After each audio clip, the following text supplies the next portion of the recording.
All right. So is it fair to target the people who already are paying for the lion's share of the bills in this country? Here to debate that is tax policy analyst at the Heritage Foundation, Michel, and Democratic strategist Antoine C. Wright. Antoine, I'm going to start with you. What do you make of all this rhetoric about let's get those rich guys? I don't think it's rhetoric. I think the goal is two things. To make sure those who make the most pay their fair share to our great Uncle Sam. The other thing I think... I got to stop you right there.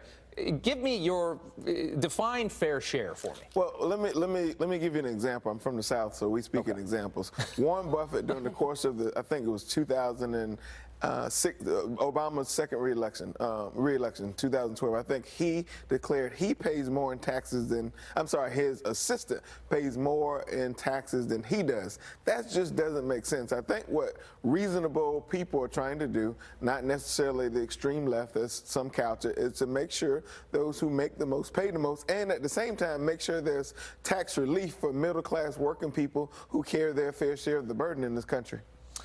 Adam, your response. Yeah, what you won't hear anywhere is that this isn't just a plan to tax the rich, tax the ultra-wealthy. The history of almost all taxes bears out that you first raise taxes or add a new tax, in the case of the wealth tax, to rich people, and then it expands to everyone else. This is the history of the income tax. It started as just a tax on the ultra-wealthy. Now all of the viewers today are having to deal with that tax coming up here with tax season. So there's no way to fund the left's agenda with just taxes on the rich. This ultimately will have to be taxes on every single American. But Adam, you guys run every cycle on this idea that taxes are bad or taxes are bad, and you want to cut, and then you get into situations like we had in Kansas with Brownback, and literally you all had cut into the bare bones of the government. No one is, I think Democrats and Republicans agree that our tax system in this country is broken and it needs to be fixed. I think what you guys advocate for, there's nothing wrong with our tax system, and no one can argue, or you shouldn't be able to argue, the fact that if you make more, you should pay more.